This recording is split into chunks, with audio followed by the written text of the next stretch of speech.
साथियों नमस्कार।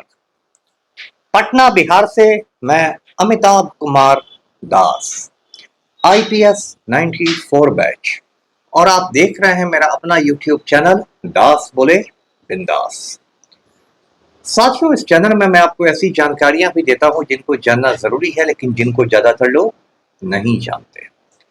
आज मैं आपको बताऊंगा कि बिहार विधानसभा चुनाव जो होने वाले हैं, असेंबली के चुनाव, उसमें काराकाट की सीट बहुत हॉट सीट बन गई है, बहुत गर्मा गर्म सीट बन गई है, क्योंकि वहां ज्योति सिंह की एंट्री हो गई है। और इस वीडियो को आप आखिर तक दिल थाम कर देखिए। साथियों, ज्योति सिंह के बारे में आप जानते होंगे कि वो भोजपुरी सिनेमा के पावर स्टार कहे जाने वाले पवन सिंह की दूसरी पत्नी है। जो पवन सिंह है, उसका पारिवारिक जीवन जो है, फैमिली लाइफ, बहुत विवादों से भरा हुआ है। पवन सिंह ने पहली शादी जो की थी वो नीलम सिंह नाम की एक लड़की से की थी, जो पवन सिंह के बड़े भाई की साली हुआ करती थी। लेकिन इस शादी में पता नहीं क्या हुआ कि 2014 में शादी हुई और 2015 में, यानी शादी के मुश्किल से 1 साल के भीतर, कुछ महीनों के भीतर, ज्योति सिंह ने फांसी का फंदा लगाकर खुदकशी कर ली, आत्महत्या कर ली, पवन सिंह के बंबई वाले फ्लैट में। आज तक उस सुसाइड की वजह सामने नहीं आ सकी है। उसमें बहुत सारी बातें हैं। नीलम सिंह की फैमिली के कुछ लोगों ने कहा कि पवन सिंह उसको समय नहीं दे पाता था, फैमिली के लिए उसके पास टाइम नहीं था। इन सब की वजह से फ्रस्ट्रेट होके, हताशा में, नीलम सिंह ने अपनी जान दे दी। जो भी हो, वो बात आई गई और हो गई। उसके बाद पवन सिंह भोजपुरी फिल्मों की ही एक दूसरी एक्ट्रेस से, एक चर्चित एक्ट्रेस के साथ लिव इन रिलेशनशिप में रहे। लिव इन रिलेशनशिप का आप मतलब जानते हैं कि यदि एक महिला और एक पुरुष बिना शादी किए साथ साथ रहते हैं तो उसे लिव इन रिलेशनशिप कहते हैं। हिंदी में उसे सहजीवन कहते हैं, और इसे हिंदुस्तान में कानूनी मान्यता भी प्राप्त है। इसमें कोई इलीगल भी नहीं है। यदि महिला और पुरुष दोनों बालिग हैं, एडल्ट हैं, तो लिव इन में रहना उनका कानूनी अधिकार है। तो कुछ साल पवन सिंह इस एक्ट्रेस के साथ लिव इन में रहा, लेकिन उसके बाद फिर दोनों में खटपट हो गई और वो एक्ट्रेस पवन सिंह का साथ छोड़ के चली गई। उसने पवन सिंह पर डोमेस्टिक वायलेंस का आरोप लगाया, घरेलू हिंसा का आरोप लगाया। उसके बाद उस मामले में भी काफी, जो कहते हैं, रायता फैला, और पवन सिंह ने उस एक्ट्रेस पर एफआईआर किया और कहा कि ये मेरे साथ ब्लैकमेल कर रही है, मुझे धमकियां दे रही है, ये कर रही है, वो कर रही है। बाद में उस एक्ट्रेस ने जन सुराज पार्टी को ज्वाइन कर लिया, प्रशांत किशोर की पार्टी में शामिल हो गई। इसके बाद पवन सिंह ने अपनी दूसरी शादी की, और वो शादी की ज्योति सिंह से। ज्योति सिंह से शादी के बाद भी कुछ ही वक्त में, 2-3 बरस में ही, इस शादी में भी खटास आ गई और मामला पहुंच गया तलाक के मुकदमे में। और आरा के जो फैमिली कोर्ट है, जो परिवार न्यायालय होता है, उसमें दोनों ने तलाक का मुकदमा दाखिल कर दिया। इस मुकदमे में भी बहुत आरोप प्रत्यारोप लगे। पवन सिंह ने कहा कि ज्योति सिंह के पेट में गोली का निशान है। ज्योति सिंह ने कहा कि पवन सिंह को अंदरूनी बीमारी है। बहुत सारा हंगामा हुआ।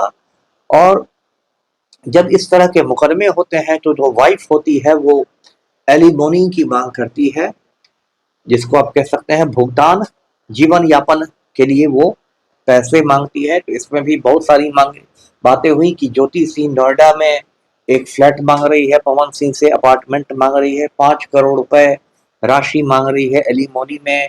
दोनों के वकील आपस में बात कर रहे हैं, ये हो रहा है, वो हो रहा है। इसी बीच क्या हुआ, पिछले साल का लोकसभा चुनाव आ गया, 2024 का। 24 के लोकसभा चुनाव में भारतीय जनता पार्टी ने पवन सिंह को आसनसोल से, पश्चिम बंगाल से, अपना उम्मीदवार बनाया। आसनसोल में बहुत बड़ी आबादी बिहारियों की है, तो शायद इसी वजह से बीजेपी ने पवन सिंह को टिकट दिया। लेकिन उसके बाद तृणमूल कांग्रेस, जो बंगाल की रूलिंग पार्टी है, सत्ताधारी दल है, उसने सारा खेल खराब कर दिया। तृणमूल कांग्रेस ने आरोप लगाया कि पवन सिंह ने अपने भोजपुरी गीतों में बंगाली महिलाओं पर अभद्र टिप्पणियां की है, बंगाली महिलाओं को माल कहा है और ये गाया है कि बंगाल से लाइव सौतनिया वगैरह। तो बीजेपी का आला कमान घबरा गया। हाई कमांड को ये डर लगा कि पवन सिंह के चक्कर में पूरे बंगाल में बीजेपी का बाजा बज जाएगा, तो पवन सिंह का टिकट वापस ले लिया गया। उसके बाद पवन सिंह ने काराकाट की सीट से निर्दलीय प्रत्याशी के रूप में, आजाद उम्मीदवार के रूप में पर्चा दाखिल किया और उसके साथ ही साथ बहुत नाटकीय तरीके से, ड्रामाई अंदाज में पवन सिंह और ज्योति सिंह के बीच सब कुछ मतलब सही हो गया, सुलह सफाई हो गई और ज्योति सिंह बिल्कुल सर पर पल्लू डाल के आदर्श भारतीय नारी की मुद्रा में पवन सिंह के साथ अप्रैल की गर्मी में, धूल में, धूप में प्रचार के लिए निकल गई। पवन सिंह ने नरेंद्र मोदी स्टाइल में जुमलेबाजी भी शुरू की। पवन सिंह ने यह भी वादा कर दिया कि काराकाट में तो मैं फिल्म सिटी खोल लूंगा और ज्योति सिंह भी हर जगह उसके साथ देखी गई। सबको लगा कि अब तो सब कुछ ठीक ठाक हो गया। लेकिन लेकिन पवन सिंह तो अपनी आदत से मजबूर है, जो कहते हैं कि कुत्ते की दुम टेढ़ी की टेढ़ी रहती है, सीधी नहीं हो सकती है। पवन सिंह भी सुधरने वाला आदमी नहीं है। तो लोकसभा चुनाव खत्म होते ही पवन सिंह फिर अपने पुराने ढर्रे पर लौट गया और ज्योति सिंह के साथ फिर उसने अपनी दूरी बनानी शुरू कर दी। हालात ऐसे हो गए कि जब पिछले साल कुंभ मेला हुआ और ज्योति सिंह कुंभ में अपने पाप धोने गई, तो पवन सिंह उसके साथ नहीं गया और ज्योति सिंह ने पवन सिंह की तस्वीर के साथ, पिक्चर के साथ डुबकी मारनी शुरू कर दी, जो मुझे बहुत नौटंकी वाली बात लगी कि जब इसका शौहर इसके साथ नहीं है तो शौहर की तस्वीर लेके डुबकी मारने की क्या जरूरत है। लेकिन ये सब नौटंकी चलती रहती है हमारे पब्लिक लाइफ में, ये सब होता रहता है। उसके बाद बीच में मीडिया में फिर इस बात को कुछ लोगों ने उड़ाया कि अब पवन सिंह तीसरी शादी करने जा रहा है और किसी चांदनी सिंह नाम की लड़की का नाम आ गया कि चांदनी सिंह से अब पवन सिंह तीसरी शादी करेंगे, जबकि अभी पवन सिंह का ज्योति सिंह से तलाक हुआ भी नहीं है। मैं आपको कानूनी पहलू भी बता दूं, यदि कोई आदमी एक वाइफ के रहते हुए दूसरी शादी कर लेता है और पहली वाइफ शिकायत कर देती है, तो उस आदमी को 7 साल तक की कैद की सजा मिल सकती है। ये बाईगेमी का आरोप होता है। 2 शादियां करना भारत में कानूनी रूप से गुनाह है। बस उसमें शर्त यह है कि पहली पत्नी ही शिकायत दर्ज कर सकती है और कोई व्यक्ति शिकायत दर्ज नहीं कर सकता है। तो ये मामला है। तो चांदनी सिंह की बात बीच में आ गई। फिर ज्योति सिंह का एक इंस्टाग्राम पोस्ट बहुत वायरल हुआ, जिसमें उसने पवन सिंह से शिकायत की कि मैं आपसे मिलने डेहरी गई थी, आप डेहरी में छठ में आए थे लेकिन आपने मुझसे मुलाकात नहीं की। मैं आपसे मिलने लखनऊ गई थी, वहां आपने मुलाकात नहीं की। आप मेरे पिता का अपमान करते हैं, ये करते हैं, वो करते हैं।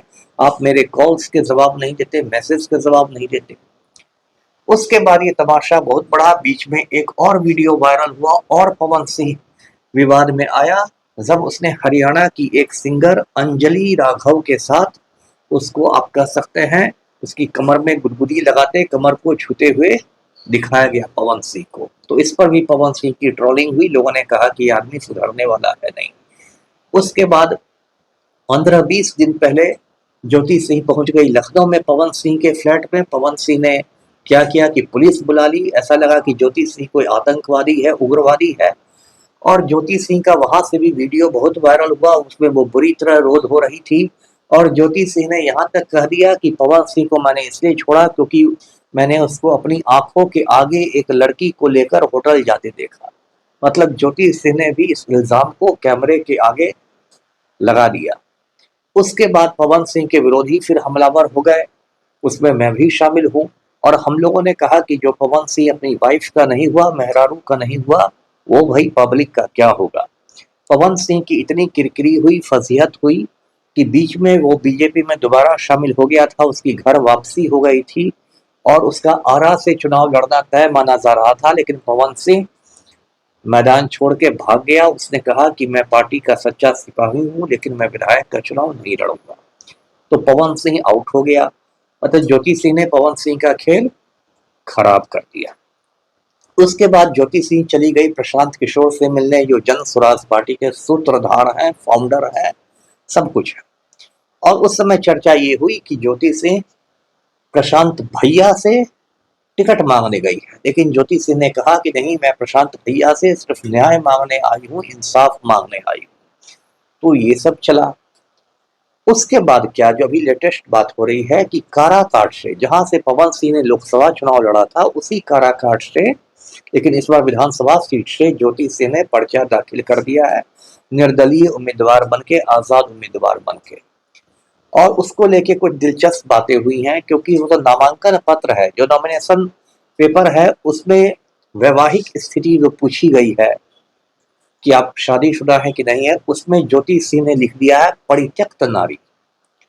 परित्यक्त नारी वैसी महिला को कहते हैं जिसके पति ने उसको छोड़ दिया हो। तो ज्योति सिंह ने खुद को ना अविवाहित बताया है, ना विवाहित बताया है। एक तीसरी बात उसने लिख दी है, परित्यक्त नारी। ऐसा लगता है कि जानबूझ के वो पवन सिंह पर तंज कसना चाह रही है, और उसका एक ये भी इरादा हो सकता है कि परित्यक्त नारी लिखकर वो लोगों की सहानुभूति हासिल करे। और पति के नाम में उसे पवन सिंह लिखना चाहिए था, क्योंकि तलाक तो अभी हुआ नहीं है ज्योति सिंह का, अभी कानूनी रूप से वो पवन सिंह की पत्नी ही है। तो उसमें पति के नाम में उसने लिख दिया है ख्याति प्राप्त भोजपुरी कलाकार। मतलब पवन सिंह का नाम नहीं लिख के ये लिखा है ख्याति प्राप्त भोजपुरी कलाकार, फेमस भोजपुरी एक्टर। अब इसको लेके सोशल मीडिया में विवाद हो गया है। कुछ लोग कहते हैं कि जानबूझ के उसने उल्टा सीधा नामांकन पत्र भरा है, जिससे उसका पर्चा खारिज हो जाए और वो चुनाव नहीं लड़ सके। कुछ लोग कहते हैं, जिसमें मैं भी शामिल हूँ, कि नहीं, उसने ऐसा हमदर्दी पाने के लिए कहा है। लेकिन जो भी हो, ज्योति सिंह के आने से कराकाट का जो मुकाबला है दिलचस्प हो गया है। जैसा मैंने आपको बताया, वो एक हॉट सीट हो गया है, और वहां मुकाबला चतुष्कोणीय होगा, यानी 4 बड़े उम्मीदवारों के बीच होगा। एक महागठबंधन का उम्मीदवार, एक एनडीए का उम्मीदवार, एक जन स्वराज का उम्मीदवार और एक ज्योति सिंह के। ऐसे जो बिहार के चुनाव इस बार होने वाले हैं 2025 के, ज्यादातर जगह त्रिकोणीय मुकाबले की स्थिति है। ट्रायंगुलर फाइट होने वाला है 3 उम्मीदवारों के बीच, महागठबंधन का उम्मीदवार, एनडीए का उम्मीदवार और जन स्वराज का उम्मीदवार। लेकिन ज्योति सिंह ने कराकाट में उसको चतुष्कोणीय बना दिया है, 4 उम्मीदवारों के बीच मुकाबला होगा। वहां से जदयू के उम्मीदवार महाबली सिंह हैं, जो सांसद भी रह चुके हैं, और महाबली सिंह भी, जैसा उनका नाम ही बताता है, पूरा अपना बल लगा रहे हैं जीतने के लिए। अब आप कहेंगे कि ज्योति सिंह जीत सकती है या नहीं जीत सकती है, तो जीत पर तो मुझे शक है कि शायद जीतना मुश्किल हो, लेकिन ज्योति सिंह अच्छे खासे वोट काट सकती है। उसे सबसे बड़ा जो फायदा मिलेगा, वो फायदा मिलेगा पवन सिंह की, वही बात, परित्यक्त नारी होने का फायदा, एक सहानुभूति उसके पक्ष में जाएगी। इसलिए बीच में यह भी चर्चा थी कि पवन सिंह अपनी माताजी को भी कराकाट से चुनाव लड़वा सकता है, लेकिन शायद पवन सिंह की माताजी तैयार नहीं हुई हो, इसलिए सास बहू का फाइट तो नहीं हुआ। लेकिन ज्योति सिंह अच्छे खासे वोट काट सकती है, और मुख्य रूप से लगता है वो एनडीए का ही नुकसान पहुंचाएगी। परित्यक्त नारी से मुझे एक बात याद आ रही है कि हमारे देश के जो नालायक प्रधानमंत्री हैं, नरेंद्र मोदी, जो हिंदुस्तान के नालायक वजीर आजम हैं, उन्होंने भी अपनी बीवी को छोड़ दिया है, जसोदा बेन को। मोदी सबका साथ सबका विकास की बात करता है, लेकिन अपनी पत्नी जसोदा बेन को पीएम हाउस में घुसने नहीं देता है। ये कितने शर्म की बात है कि जिस जसोदा बेन के साथ मोदी ने अग्नि को साक्षी मान के 7 फेरे लिए, उस जसोदा बेन को मोदी ने अपनी जिंदगी से दूध की मक्खी की तरह निकाल बाहर किया है। और राष्ट्रीय महिला आयोग को इस मामले का स्वतः संज्ञान लेना चाहिए था, सुओ मोटू कॉग्निजेंस लेना चाहिए था, और मोदी को नोटिस जारी करना चाहिए था। लेकिन राष्ट्रीय महिला आयोग भी डर के मारे दुबका हुआ है। मजा तो तब आता जब लोकसभा चुनाव में जसोदा बेन भी खड़ी हो जाती और वैवाहिक स्थिति में लिख देती परित्यक्त नारी, और पति के नाम में लिख देती, नाम नहीं लिखे, 56 इंच का सीना वाला भगोड़ा इंसान। मजा तो तब आ जाता। लेकिन मोदी ने सुरक्षा के नाम पर जसोदा बेन की बिल्कुल घेराबंदी करवा रखी है। एक तरह से जसोदा बेन को कैद में रखता है मोदी, जिससे न वो मीडिया से बात कर सके, न किसी को अपना दुख दर्द समझा सके। तो ज्योति सिंह की स्थिति कम से कम जसोदाबेन से अच्छी है। तो वीडियो को लाइक कीजिए, शेयर कीजिए, चैनल को सब्सक्राइब कीजिए। धन्यवाद। जय हिंद।